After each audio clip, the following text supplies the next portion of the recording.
Hello, Jerry. Mark Newman. Thank you.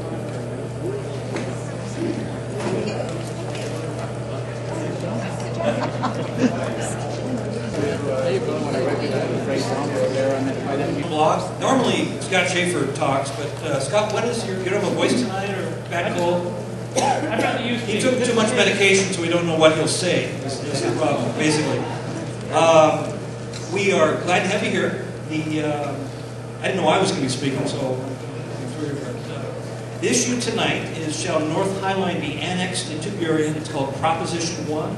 It'll be on the ballot on November 6th. Let's keep it all civil tonight. Be good sports. We want to learn about this issue and go home feeling like we know what this issue is about. Our moderator tonight, thank you, Judge Judith Eiler. Let's hear it for Judge Eiler, if you could.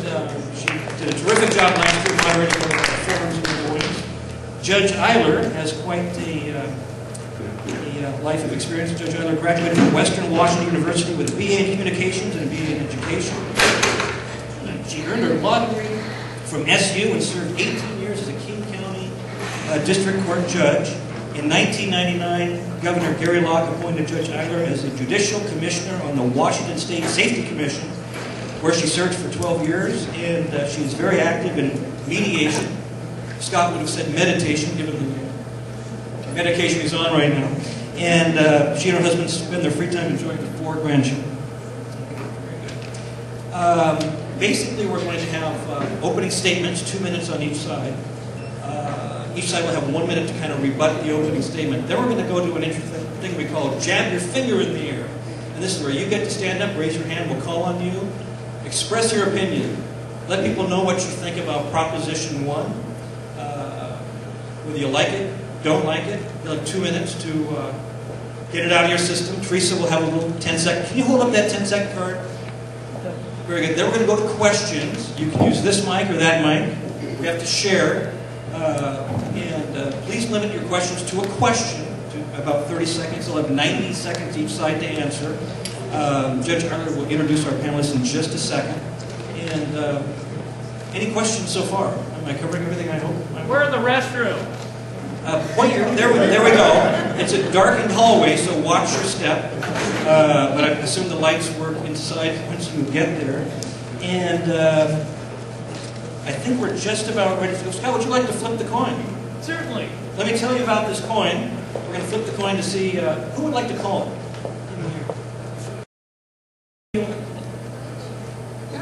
Let me tell you about this coin. Scott, can you hold this amazing coin up? Yes. This is a Rio silver dollar from 1886.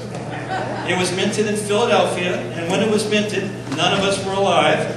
However, Washington was still a territory. It was 3 years short of becoming a state. Anyone want to guess what the population of Washington Territory was in 1886? I told Teresa earlier. Go ahead.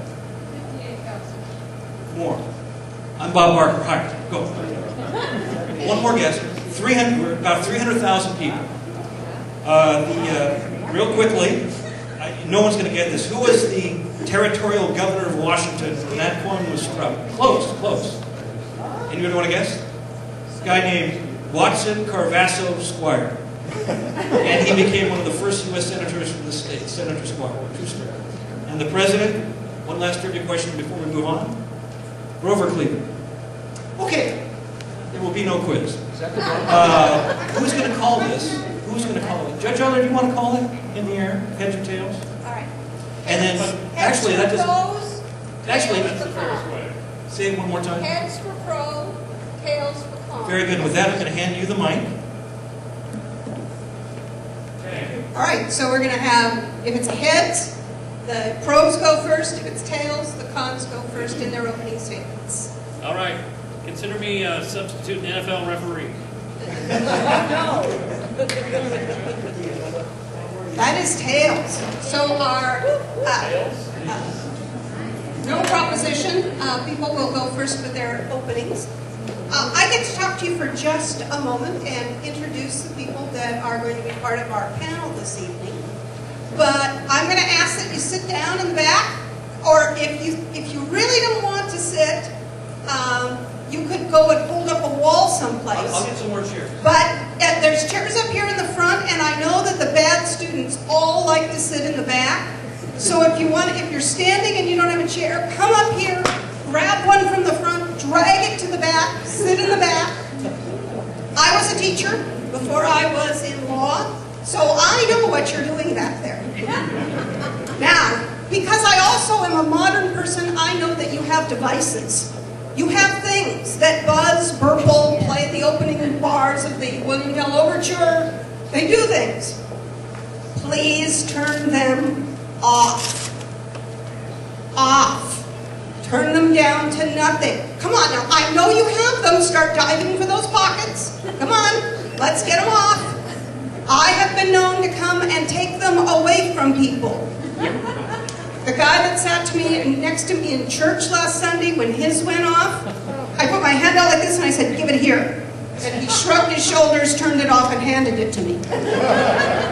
So, get them turned off. Tonight is a wonderful night. As a retired judge, I have to tell you that I love the Constitution, but not many of us know much about it. But in plain English, our Constitution says that if you have an opinion, you are entitled to it. And not only are you entitled to your opinion, but you are entitled to tell other people about it. However, and this is the big however, the big however is that nobody has to agree with you. So you can tell us your opinion, but people do not have to agree with you. You don't have the entitlement of having the opinion and demanding that other people agree with you. So the purpose of this evening is to do a little education so that you can tell us your opinions, educate us where you are, and hope that some of those people who listen go, "Ah, I see where that's going, and I'd like to be on that side." So it's all about education.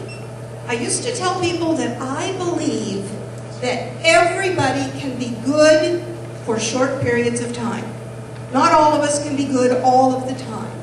So I'm going to ask that this be one of your short periods of time where you're good, so that we don't have any yelling, cursing, bad language, demanding that people do things, that we're all adult and nice people this evening. Having said those ground rules, I'm going to introduce the people that are before you tonight that are going to help with the convincing and the education on this important subject. The first person is one of the people for annexation, and his name is Jerry Robinson. He is a Burien City Council member and a Burien resident. Can you give us just a half of a paragraph of what you do? I'm an attorney, primarily real estate law. I've been practicing law for about 19 years now. Before that, I was a real estate broker. I've been involved in the real estate business in this area since the mid-70s. And before that, I did 6 years in the U.S. Navy, including a wartime cruise in Vietnam. Our next person on the pro-annexation side is Barb Dobkin. She is the president of the North Highline Unincorporated Area Council, and she is a resident of Area Y, the place in question. You want to give us a half of a paragraph about you? Sure. I am Barbara Dobkin. I'm a registered nurse. I've been a registered nurse. I started with Florence Nightingale. Anyway, I'm the president of the North Highland Unincorporated Area Council and I'm in favor of Burien annexation. On the other side of me are the folks who are against annexation, and the person on the far end is Mark Ufkus, and I'm going to ask that you give me just that little half of a paragraph about you. My name is Mark Ufkus. I spent 4 years on the Unincorporated Area Council that Ms. Dobson is now president of. I was elected once with 4 total votes to be on the council, and once with 7 total votes. So the council is a modest little community entity that doesn't have much participation from the community. But I'm here as a resident. I'm not speaking. I'm also president of White Center Chamber of Commerce, but I'm not speaking for the chamber. I'm here as a resident, and I feel strongly that Burien does not have the reason. We have 2 choices. Burien One of them is to stay unincorporated, one of them is to go to Burien. Burien doesn't have the resources that we need. You don't get to give editorial comments when you're giving your introduction as to who you are. I caught you. The next person on the anti-annexation is Debbie Wagner, and you gave me a bio. She did her homework, she passed the test, she sent in the message. So I'm going to tell you about her because she did the right thing. She is a proud wife and mother of 7. She is, well, it said, there's a comma and then it says International Aviation Emission Expert, which was a bigger word than I had anticipated for a short introduction. She is the past president of CASE, C-A-S-E, and co-founded a national organization. She's an author and a consultant. So please give these people a hand because they stepped out of their and are going to help us. So the opening statements are going to begin. We are going to start over here with the anti-annexation people. They get, between them, 2 minutes. So you may use it, you may share it, or you may have just one of you do it. So here's the mic for you. And our timer is going to start when you start talking. Hello, I'd like to say that I have a statement prepared. I'm going to read it. If we have more time, Mark can finish. Vote no on annexation. Retain your independence. If you don't join Burien, it does not mean you will be forced to join Seattle. The ballot measure is about whether to pay over $400 more a year to Burien in taxes and fees or stay in unincorporated King County. Annexation to Burien will increase and add 7 new Burien taxes or fees for residents and businesses. B&O taxes, property taxes, utility, cable taxes, permit fees, underground wire, and fire levies with no increase in services for residents of Area Y. Burien land use and zoning changes and ordinance will negatively impact your neighborhood. Burien has parking tickets and requires permits to trim your trees. Burien does not have the money to provide more services than what is currently provided by King County, so no increase in police or fire. And sales tax credits will only cover the cost of police service. Burien does not have $77 million needed to improve and maintain roads, sidewalks, or parks. Human services such as refugee and job services, homeless and senior services through the CDA will be reduced or eliminated. King County animal control and medical marijuana dispensaries will be eliminated. If you join Burien, you will get no added services or representation for your increased taxes. And I would offer to that comment that Burien's going broke now. Burien had to dip into its reserve fund to make payroll this month, or this year, and there is not going to be any increase in police or fire services, yet we're going to pay considerably more taxes. Those of you who come on in, if you want to grab some seats up here at the front, you can do that. Or if you really want to sit in the back, come up here, pick up a chair, walk to the back with it, sit in the back. But we don't want you just standing there when we have empty chairs for you to use. So feel free to come on up. These people won't be bothered in the least if you pick up a chair. So now we're going to go on to the other side. So you have the pro, and you have 2 minutes from the beginning of your document. Okay. Hello, good evening. Prior to annexation of North Burien, King County funded a study to look at governance options for the future of North Highline. Given the options of Burien and Seattle, most people in North Highline preferred Burien as an annexation choice. After reviewing the information about services offered and taxes collected by Burien and Seattle, the North Highline Council voted 10-2 to recommend Burien as the annexation choice. With continued study of the annexation options, we still stand by our original recommendation that the community would be better served by Burien. We will have better representation in Burien. We will have a say in our future and our growth. Our services will stay the same. We have a long history with our neighbors to the south, with shared schools, libraries, sheriffs, deputies, and other numerous services. You will hear a lot of things tonight, but there are some very basic issues that cannot be disputed. We know that North Highline cannot incorporate as its own city. Staying unincorporated is not a short-term and certainly not a long-term option. Because King County does not have the same taxing authority that cities do, they are not in a position to fund services to urban unincorporated areas like North Highline. So while we wait to annex, we face drastic cuts to our roads, parks, and public safety. Seattle has had many opportunities to put annexation to a vote. As recently as March 2011, the city put annexation on hold, but they have not taken us out of their comprehensive plan. It is conceivable that if we do not annex to Burien, we could end up in Seattle without a vote, as the county may pressure the state to enact legislation to make this possible. It is only a matter of time before we are part of a city. You may leave here tonight with a lot of questions, and my suggestion is to make sure you get the facts, to make an informed decision on what is one of the most important decisions you will make about your community. And with that, I invite you all next Thursday to the North Highline Unincorporated Area Council Annexation Forum, where we will have several high-level guest speakers who will provide information on the very issues that we will likely be discussing tonight. Thank you. Good job.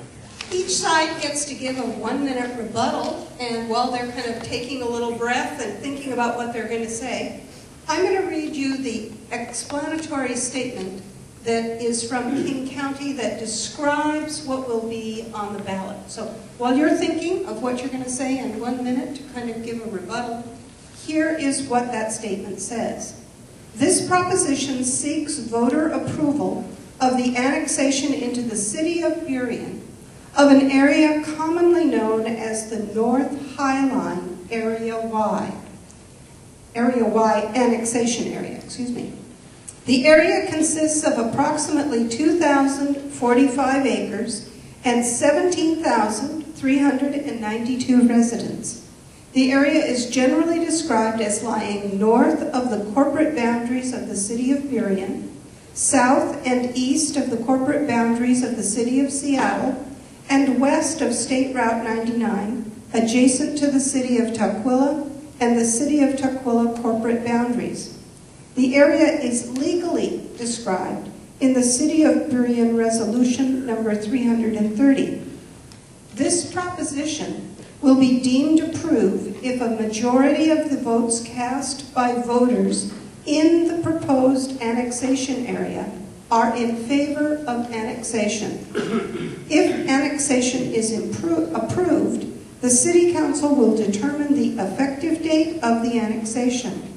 Upon the annexation's effective date, all property within the annexation area will be taxed at the same rate and on the same basis as other property within the city of Burien.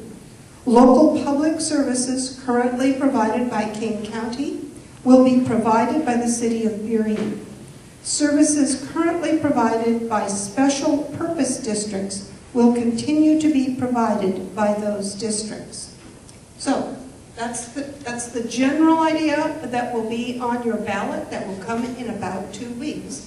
So we're going to go over to the anti-annexation people and give you a minute to give us a little rebuttal, either or both of them.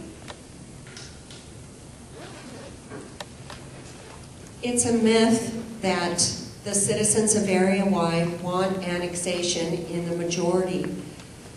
This study that Ms. Dobkin referred to was the Nesbitt report, finalized in 2006. And it stated, for both Area X and Area Y, their first choice was to remain with King County. Respondents who identified themselves from Seattle and South Park made City of Seattle their first choice, while those identifying themselves from King County chose City of Burien. City of Burien seems to be a popular second choice if respondents said they are part of Boulevard Park, City of Burien, Seattle, Top Hat, Salmon Creek, Arbor Lake, unincorporated, City of SeaTac, and have no idea where they are. While City of Seattle is the second choice if the respondents said they are part of White Center, Shorewood, Rocks Hill, City of SeaTac. More importantly, a large majority of the respondents were not sure where they lived. And you get a 1-minute rebuttal as well. Okay, just run through quickly. Berrien finances. Berrien is not going broke. The City Council decided this year there's a structural deficit in property tax revenues, which represents about 5% of the city's budget. And the city chose to spend some of its reserves this year rather than cut services or raise taxes. $77 million. There's not $77 million worth of undone maintenance in this area. There's a $77 million estimate somewhere for the capital improvement plan. Berrien has a capital improvement plan. Every city has one. It's the wish list you make. If we get the money, this is what we'll do. It doesn't mean that your roads are falling apart. And it doesn't mean you're going to spend all that right now. It's very similar to you thinking, well, okay, I'm going to have to replace the roof at some point. You're not broke just because you're going to have to replace your roof at some point. And finally, if Seattle's not interested, why do they have a representative here at this meeting? Berrien is the only city that has promised an election. I just want to say, Mr. Pittman was invited by me to be here. He did not ask to be here. He's a good sport to be here, so he's just observing. He was not sent by anybody. They've used a purple card. Oh, what the heck? Give me another 30 seconds. Okay, you get 30 seconds, which is a sound bite. I'm reading from this document. This is the 2013 preliminary budget for the city of Berrien. If you read it, I'll read it real quickly here. It says, the council is aware, that we estimate that there's 1.4 million one-time fund balance for the next year. In other words, they're going broke by $1.4 million. And the council is aware that this trend cannot continue indefinitely without drastically impacting our ability to deliver services to our residents. Indeed, these one-time funding sources will be exhausted by 2016. I can continue. The other one that I think is important to mention is they're also cutting $430,000, almost $500,000 out of the King County Sheriff's budget. That's the equivalent of 3 officers. That's 3 officers that they're not going to have, and they didn't mention it in here because they don't want to. Come on, you've got to be able to keep within our time limits. Those are the rules. You also get your 30 seconds, but I want to invite the people back there, particularly the ones holding their kids. That's going to get hard on your back. There's chairs up here. Come sit up here. If you don't want to sit in the front, you have that teacher phobia of sitting in the front row, come up, grab a chair, drag it back there, sit in the back. But don't stand the whole time. You get 30 seconds to give us your rebuttal again. The $420,000 is not a cut in police services. It's the adjustment that the city gets every year when the contract is settled out at the end of the year. It's like many other contracts. You pay in advance based on an estimate at the end of the year. It's totaled up. You get a refund or a credit back based on what you didn't use. No cut. The next part of our talk this evening, or our education this evening, I should say, is called Jab Your Finger in the Air. And I'm allowed to pick 5 people from the audience as they put their hand up. And the people that I choose, after you put your hands up, have up to 2 minutes to tell us what's on their mind. Now, we're going to keep you right to the timeline. When you get a 10-second, you've got to be blind enough to keep your eye on the lady up here with the stopwatch to give you. You can talk less than 2 minutes, but 2 minutes is the talk. So is there anybody that would like to give us their opinion? Okay, the first hand I saw that went up is this gentleman right here with the W on his cap. You get 2 minutes. Talk to them. Hi, I'm Bill Banks. I've lived, next February, it'll be 50 years that I've lived down over the hill here. And as this gentleman said, over the years, we didn't want to, and most of the people I know of did not want to be part of either city. But over the last 10 years, I've been observing, and I've observed that what Berrien has done. If you, and any of you others that drive down there, you observe, Berrien has improved a lot. I've also observed what's going on the other side of the border. The city of Seattle is crowding the lots. I don't want any of those skinny houses in my lot or near me. The other thing I've observed over many years is not just here, but it's about elections in general. The way people get you to vote no is to scare the hell out of you or to tell you things that make you real doubtful and you wonder, did it really be true? And I got some of that tonight already. That's all I need. Okay, fans. Let's have somebody on the side. Back in the orange shirt. Thank you. Yes, my name is Greg Duff. During the last annexation in 2010, I was president of the North Highline Council. During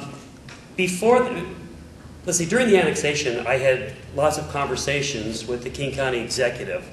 He made it very clear that King County does not want to be in the land business. By hook or by crook, they're going to get out of it. Either it's voted or someone's going to get stuck with it. Now, if you think you can stay unincorporated, I'm sorry. It's not going to happen. That's a fantasy. I was lucky enough to be in the first annexation that happened in 2010. During that time, I listened to Mark and to Debbie and to the whole group saying how the first annexation was going to bankrupt Burien, how our taxes were going to go up, how bad it was. You know what? That didn't happen. One of the best things, I'm only 2 houses inside the North Highline area, North Burien. I'm very glad I am. So now we're hearing the same thing all over again. It's like they've just rewound the same message and they're playing it. It's a scare tactic. If you think your taxes are going to go up a whole lot being in Burien, wait till you get to Seattle. Try those taxes on for size, because you're not going to stay with King County. Well, that's about it. You've got a choice to make. You can listen to scare tactics, or you can decide, listen to some facts. Come to the North Highline meeting on Thursday night. You'll hear some people that are talking. You know, I was fortunate enough to hear the things before the vote. A lot of people aren't hearing the right truth. So please listen. Thank you. All right. Back here in the black jacket.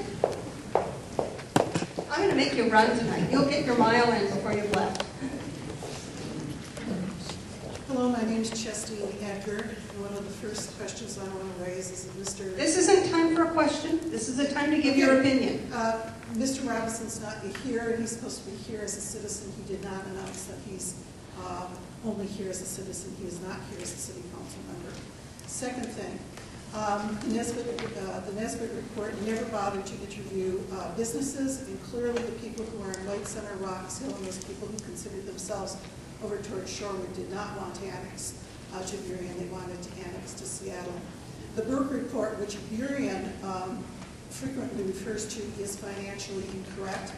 It's incorrect in its projection of revenues. This area has lost value by -19% this last year and another -14% compared to the Burke report. The assumptions that this is going to be revenue neutral is not going to be revenue neutral. There are going to be significant finances missing because of those revenues that have dropped, and automatically Burien does not get $5 million just because it annexed every single area. There is a formula that it must meet according to the state, and that formula is in the Burke report on page 23. Burien will not just automatically have $5 million drop on its head each year. It must meet a particular formula. The other thing I think that's really important is Burien is in violation of its own comprehensive plan. It was supposed to have done a detailed business study before it put this up to a vote.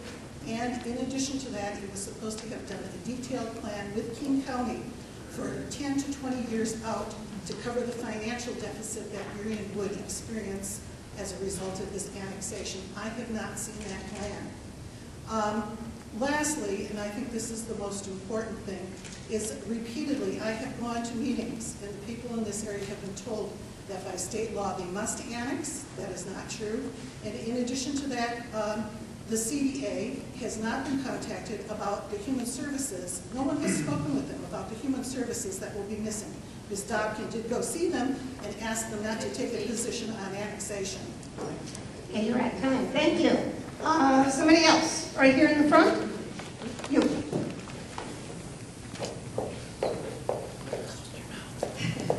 I'm Mercedes Dantona. I live in the area wide.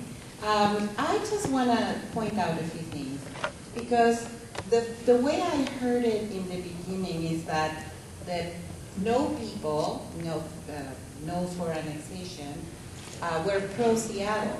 And now they're not mentioning Seattle. So it sounds to me like a manipulation tactic, not really coming up with a real reason.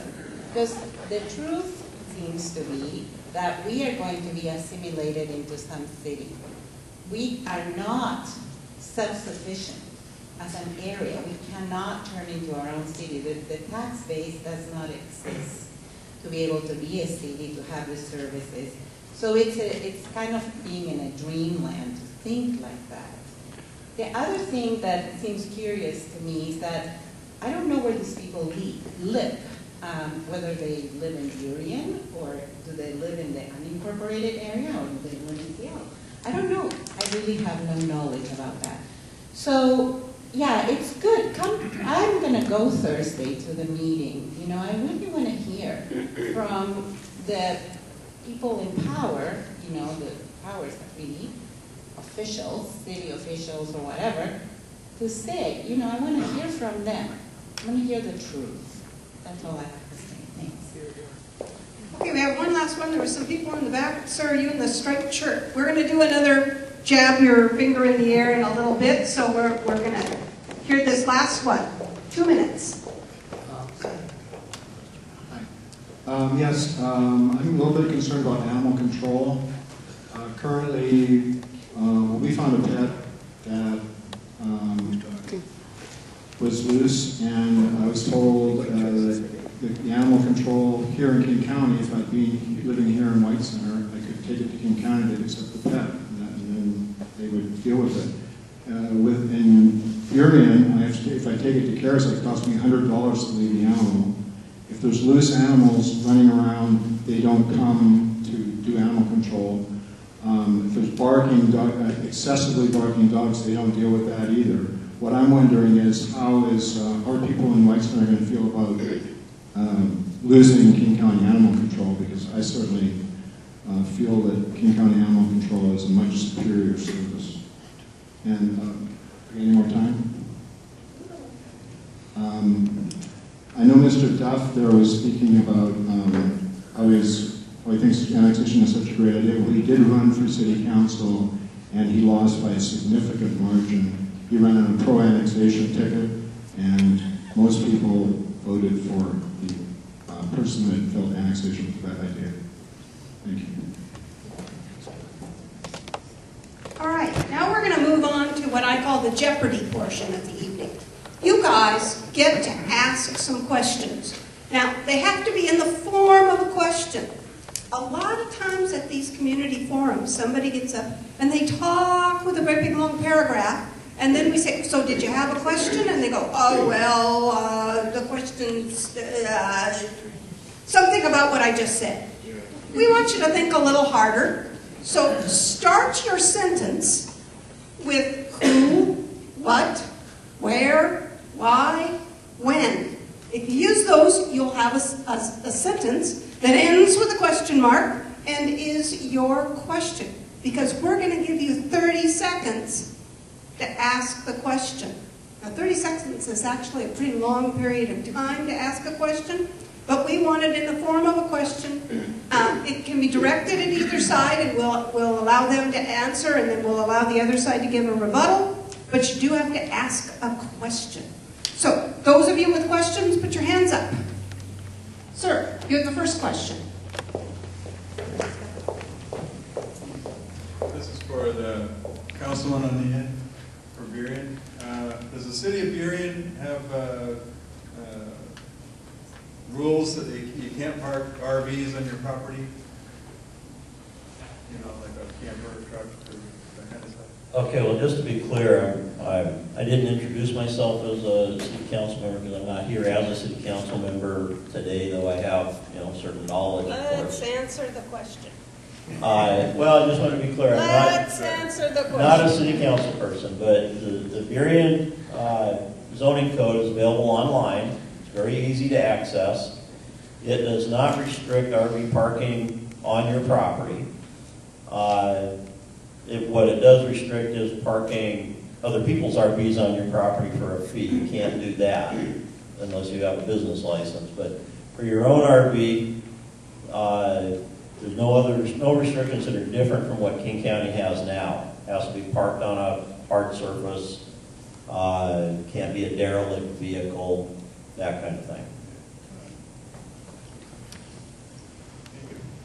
Do you have a response that you want to give to that on the anti-side, or it didn't sound like something that you might have something to make a comment about, but you're entitled to it. Did you want to make a comment? No, I don't have. I have an RV, so I'm glad you asked that question. Good. Okay, do we have another question? Come on, people have questions. In the back with the navy blue. Thank you. Just wondering, I know that there are some limits on how many cars can be parked in people's yards in Burien. So what is the answer to that? We're going to start on the pro side? Sure. Let's start there. What do you want to answer? Well, again, and you are a city council person, so you should know this. I'm here as a citizen. Let's be nice now. Just answer the question. And again, I would refer you to the zoning code. The primary restrictions on parking on your own residential lot are that you have to park on an impervious surface, no parking on lawns, for example, and no parking, I don't want yards turned into junkyards, so derelict vehicles, non-running vehicles, unlicensed vehicles, park them inside or hide them somewhere, don't leave them out on your front yard. So my question was, how many vehicles are allowed, not where you can... That's two questions. You get one. So let's wait. So, do you have a rebuttal? Yes. Okay. Short rebuttal. The citizen asked how many vehicles can be parked on an individual's property, and he did not answer the question. He referred her to a website for that information. I'm just wondering if anybody, there's Mayor Bennett here and other council people, do they know the answer to how many vehicles? They're not answering questions at this point. Who They might cares? stand up and give us an opinion later on. That's the point. Well, I just wanted to know how many, because I have 4, and I don't know if that's over the limit. I also have a trailer. Is that too many for a resident?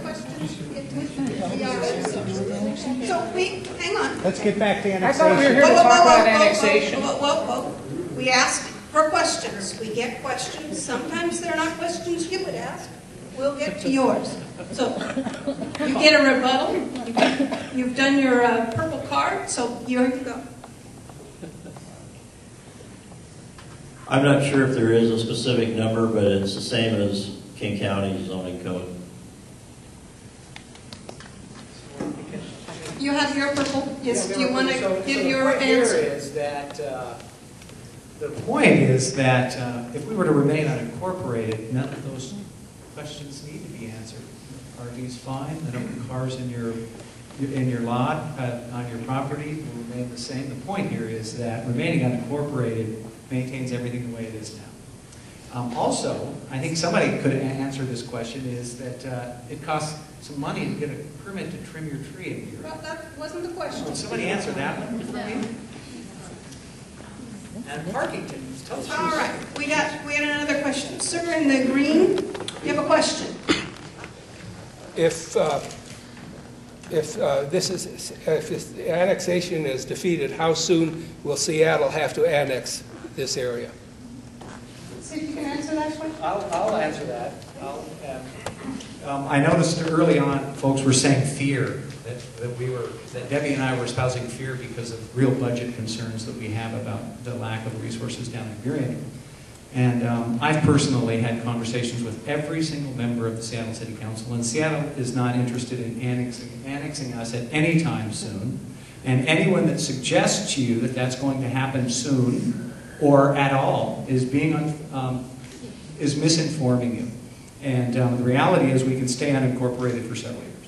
And people shake their heads, but there's no state law that forces us to be annexed without a vote. Okay, and a rebuttal on the other side? Okay, there's a state law, the Growth Management Act, that says that counties are regional governments, cities govern urban areas like this one. King County is required to turn this over to a city. King County does not want to continue to govern this area. They don't want to continue the sort of slow neglect and benign neglect they've had in the past. And King County will push this area to a city one way or the other. And Burien has put it on the ballot. A ballot is not required. There is a process for an interlocal agreement to accomplish an annexation. And Seattle threatened lawsuits to prevent Burien from putting this area on the ballot previously. And there's no guarantee that this area would go on the ballot again if the annexation is defeated. There could be an interlocal agreement that would annex it to Seattle without an election. Okay, just a moment for the questions. They get they use their purple card to get an additional talk. I'm not an attorney, thank God, but the fact is I think that that law relates to the number of people that live in an area, and I can assure you that neither city is going to annex us without a vote. I guarantee you of that. And the important thing to realize is that, does anybody know about Fairwood? Fairwood's an area near Renton that is unincorporated. No, I'm just asking, I'm just responding. That there are multiple areas of King County that have not been annexed and are not on a path to be annexed right now.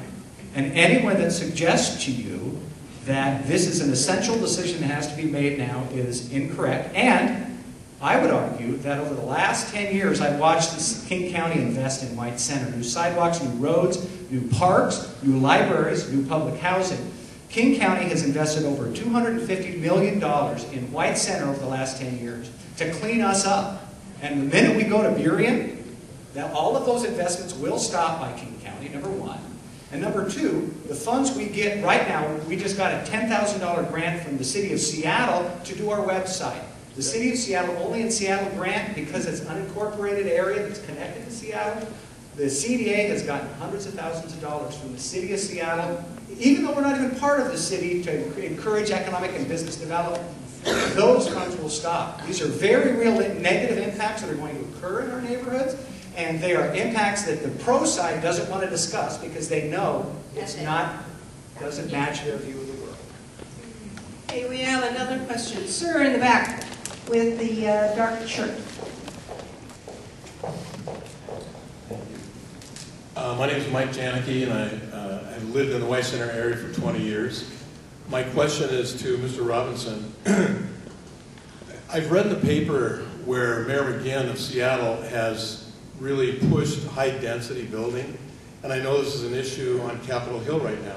The concern I have as someone who lives in the White Center area is that with more high-density building, that's going to really change where I live. Is Burien planning any high-density building that would be in the same effect as Seattle? That's one reason why personally... Okay, you've got your question in. Sorry. Okay, Burien, to fully answer that question, I again would refer you to Burien's comp plan and zoning code. The experience, and we're not complete with the changeover in zoning in the last annexation, but the policy that the city has is to change zoning designations over as closely as possible to their existing ones. The idea is to create as little change as possible from the existing land use. If there's going to be any increased density or any other kind of rezone, that would come through the rezone process, not through the annexation process. And the rebuttal? That the city of Burien right now has just started talking about a use of this prime property that they have right in town square for building apartment buildings. And one of the arguments that the pro-annexation group keeps making is that we will control zoning, so we will keep out a lot of that high-density type of development, but we're talking about it right in the middle of our own city. So I think it's kind of contradictory and hypocritical to keep saying that that's a great reason to go to Burien? Hang on just a moment with your questions. They have a purple card that they get to give an extra rebuttal, so. Okay, Ms. Wagner refers to the Town Square project, which is an area that was designated specifically in the center of the Burien Business District for high-density apartment development. It's not a general rezone. That was a result of many, many years of public process in the city of Burien. Okay, you get your rebuttal. And of course, you have to understand, why are they doing this in downtown Burien? Because those apartments will sell and generate revenues, because they have a shortage of revenues in Burien. And if you think if they're willing to do that in downtown Burien, they're going to put apartments wherever they think they need apartments to raise money, folks. They got to pay bills. They got to pay bills that they're not paying right now. And I've had multiple Burien residents say to me, watch the apartments come to White Center. Watch the apartments come to White Center. All right, we need another question. Sir, right back here in the dark shirt. Looks like a denim jacket. I don't know you, Mark, for Madam's Law Fox, but since you guarantee this, and if you can sign the guarantee, what recourse do I have to get back to you if the guarantees don't work? Hang on. You want to answer that? I want you to answer, but I want you to answer with the mic. All I can offer is that I was on the UAC, which this is all being engineered by this little UAC group who has 30 people vote in their elections. And I was on the UAC for 4 years, and I watched them tell me that they were, and I was on the council, and they said, we're going to Burien. And I said, well, we should at least explore all the other options. And it's not a decision that this little tiny council makes. It's a decision that the voters of our community make for ourselves. It's not a decision made by the UAC or any other entity. That's what I said at the beginning. And I began looking at all the other options. I went down and met the folks in Seattle. I went over, we sent letters to the folks in Tukwila, trying to understand what our options were, where our resources were, and where there would be a comparison of what different resources and what different municipal laws we would experience if we annexed the 4 different communities: SeaTac, Tukwila, I think Federal Way was one, but definitely Seattle and Burien. The point is this, that right now Seattle has made it the people that are advocating for Burien, and they all are wearing buttons today, are telling you that if we don't go to Burien, Seattle's going to come get us. Seattle isn't going to come get us. That's not true. And they want you to believe that, because that's the fear. They want you to think Seattle is waiting to pounce on us if we don't make a decision to go to Burien. And that's just incorrect. It is. Sorry. But that's the truth. Did you have a rebuttal? Okay. Okay.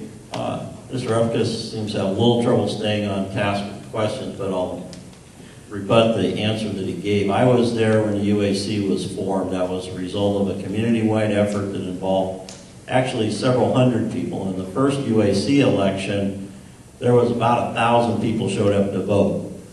Things quieted down later, as often happens with groups. But what I also observed is Mr. Rufkus, one of the first things he did when he moved to White Center and bought property in White Center was he got onto the UAC. And the first thing he did on the UAC is began pushing the UAC to recommend annexation to Seattle. Not Tukwila, not SeaTac, not Burien, just Seattle. At the same time, he was promoted, when he was promoting annexation to Seattle, one of the things he was promoting was this notion that if you annexed into Seattle, property values would shoot up. Now, he's invested close to $1 million buying single-family properties in White Center. He's advertising that annexation to Seattle caused prices to shoot up. And the first thing he did was push for annexation to Seattle. And he quit the UAC when it became clear that no one else on the UAC would back him on that. Draw your own conclusions. Okay, we have a final rebuttal. Mr. Robeson loves to talk about me, and I appreciate that. My wife tells me it's out of respect. My wife and I own a house in White Center. We raise our family here. My wife's president of Highline Citizens for Schools. And the house next door to us came up for sale. And a guy was going to plow the house down and put 4 giant homes on it. And we begged and borrowed, and we bought the house next to it. And my relatives live in it. So I'm this big, bad real estate developer that has $1 million invested in White Center. So I just wanted to tell you the rest of the story, folks. I'm a guy that owns a house and wants to keep my house and wants to keep my yard and wants to keep my trees, and I'm just living here in White Center. And Jerry keeps bringing it up. You know, God bless you, Jerry.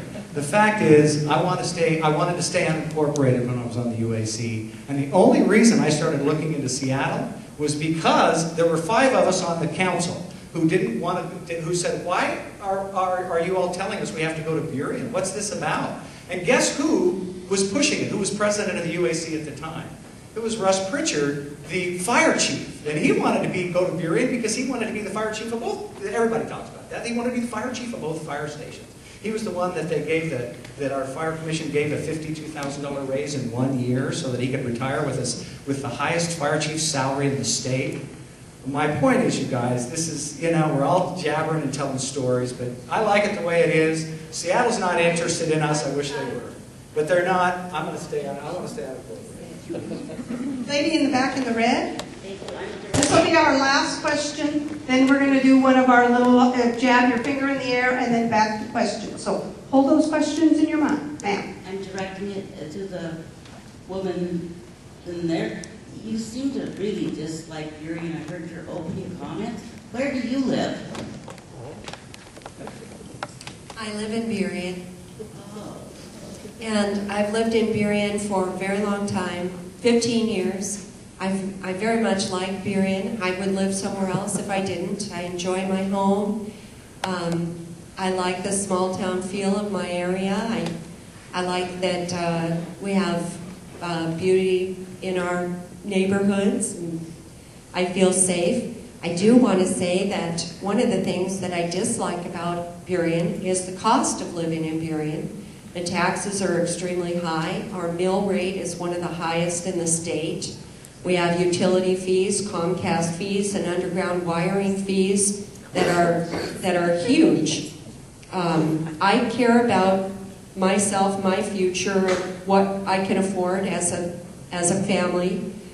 I don't want to pay higher fees. And the problem with annexing area-wide is that it's going to cost a lot of money. Burien doesn't have the resources that it will take to fund a lot of the needs in the area. Some have been neglected by King County. Others are just costs of doing business.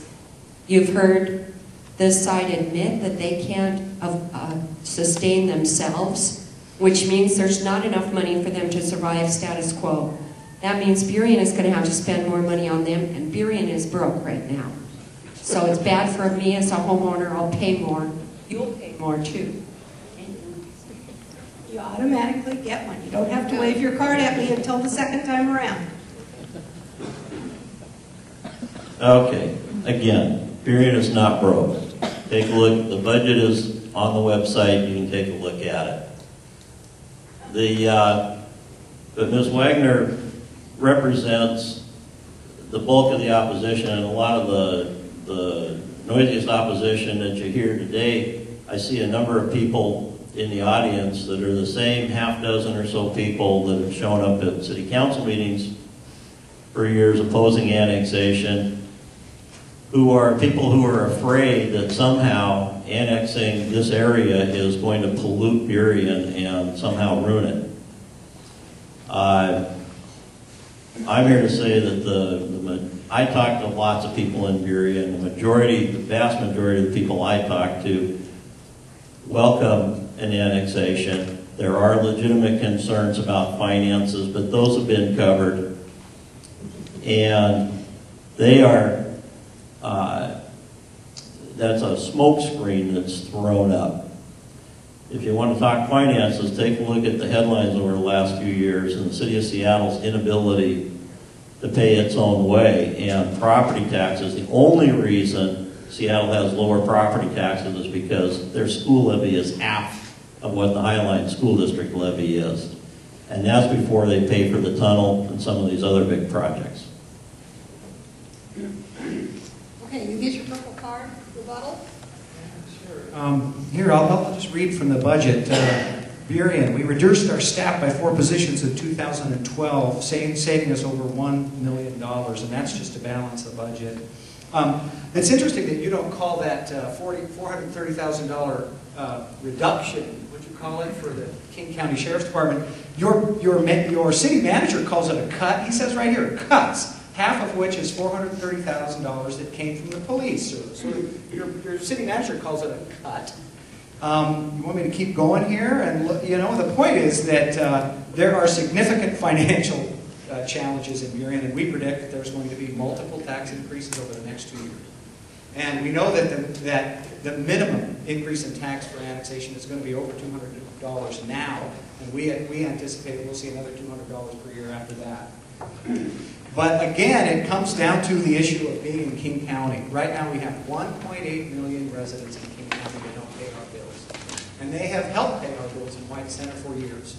And by law, we can make a decision for them to continue paying our bills and helping us pay our bills. And they have made extraordinary investments in White Center that Burien does not have the resources to make and will not make them because they don't have the dough, folks. If we stay unincorporated, we're going to have less rules, and King County's still going to have to help us every year like they have. And they're going to now tell you, oh my God, they're going to cut stuff. Time. Last rebuttal. Okay. If you want the truth on this, come to the fire station the day after tomorrow, 7 p.m., White Center Fire Station, just off of 16th for the forum there. There will be Burien and King County officials there to explain this. The truth is, the difference in taxes for the average household is less than $100 a year. You have utility taxes, but they are lower than Seattle's. They are lower than most other cities. You have property taxes, which are a little higher, but ultimately their property tax is actually lower than what you pay in unincorporated King County right now because the city's levy is lower than the county's levy. And the only reason they're higher than Seattle's is, like I said, Burien North Highline School District taxes twice as much to provide for its schools as the city of Seattle does. The simple truth is that the tax impact is relatively minor. King County is going broke. King County doesn't have the money to provide urban services. And the King County executive is anxious to shed these urban areas in order to reduce these liabilities. All right. You don't get a double one. Sorry. Double dipping? Not allowed. All right. This is the next section where we have what our sponsors call the jab your finger in the air. You get 2 minutes, up to 2 minutes, you don't have to use all of it, to give us some opinions. You don't have to ask a question. Just tell us your opinions that you have formed. So I get to have 5 people. Sir, I saw you first in the turquoise shirt with the brown vest. He's going to run over with me. My name's Don Malo. I'm a resident of White Center. I'm also in the business there. You're going to put it right up to your mouth. Aim it at you. My name's Don Malo, resident of White Center and also a business owner. Now, these added fees, we did kind of a little mock-up of what it might cost us, and it was substantial. We do work on cars, so we do quite a bit of money a year. So B&O tax is going to be something. But the one that gets me is there's going to be a tax on electricity, another tax on the gas that I use. Is that true, Gary? This is not a question. This is what you get to just talk Okay, about. well, the 7 utility taxes that I'm going to have to pay, it's going to be quite a bit. And as far as what kind of services we're going to get, what kind of police service and fire department service. And I wanted one question. You don't get a question at this point. This is just giving us your opinions. See me later, Don. Save your question for later. Matt, you have an opinion you want to give.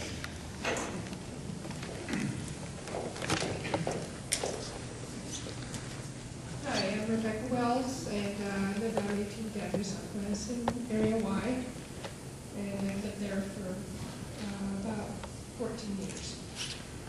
I guess one of the things that really concerns me is if we didn't incorporate Burien, inevitably we'd end up having to go to Seattle.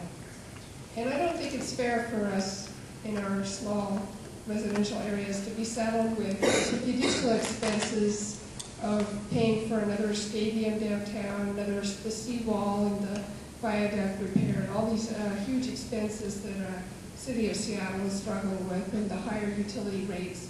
I think the cost of living in the North Highland area would really go through the roof, and that's not what I want. And I also don't want the higher density in our area. So I like the feel of the residential area the way it is. So I'm going to keep it that way. Thank you. Keep me posted. Are you picking this up? All this footage here? You should have with Ben. Yeah, you should have went with Ben, dude. I mean, they're just waiting on hair and makeup stuff. Actually, we'll be ready by the time they end. Well, not super wild. An hour. Super like hour and a half. Hour and a half. You know. Actually, not that thick. Really? Yeah. Take it to the middle of it. She's so hot now. Take those off now. We'll drag it around. Yeah. Librarian That's all it has to do. But we like push it. Wait, who? But like the rounder. What I want to do is on another door. Now, Catholic schoolgirls. Brown material? Yeah, Yes, I'll tell you. It's for Dixie, it's not for bed. It's not for bed. I don't care, it's ridiculous. Alright, yeah, screw it. I don't want to use my jacket. Dude, that will work so good. No, Yes. Sometimes you have to make sacrifices. I'm getting yelled at by you all the time. That's my sacrifice. Come on, Yeah, find the match. Are you at the house? I don't know. His jacket's about the color of his back. No, it's not. Me too. You guys shut up.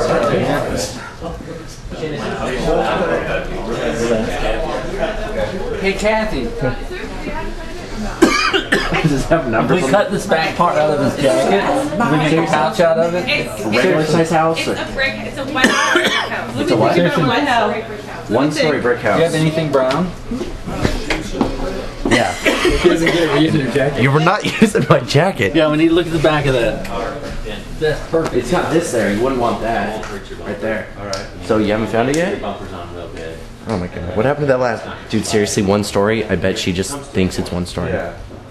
It might be... Just go to 2 or 3 stories. Any house that has a brick house. Those cars. There might be a mom making stuff in the kitchen. I don't know why there wouldn't be. Maybe it's Goliath's mom.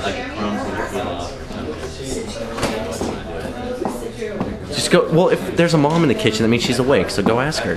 So like, hey, is there some guy staying here? He's got a bag of them. There's a guy staying here, that's gonna go. Alright, cool. Bye. Is there a guy staying at your house? Well, the house he thought it was, the lady cooking in the kitchen.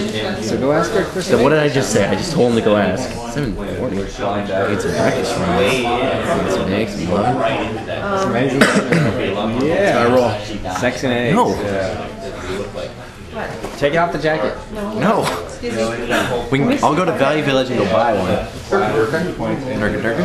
Muhammad, jihad. We're about to use this jacket. We're not using my jacket. Inherited it. My underwear's brown. We can use that.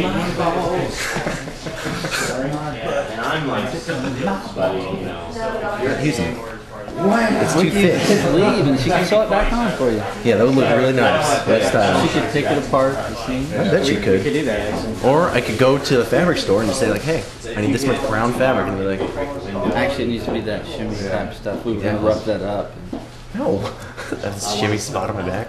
Or you can have just like an orangish pouch. Because sure, why not? It needs to be brown to match all the colors, so we need the same stuff. We can spray paint it. We need you to find out. This is your fault. It's not my fault. It's your fault. I'm about to prop master my name. Nope. Ben does. This is art direction. It's not Jason's fault. No. It's not. It's never an actor's fault. Too dark. You can glitter it. Don't we have some? I didn't post. CGI. Where can we get something like that at this hour?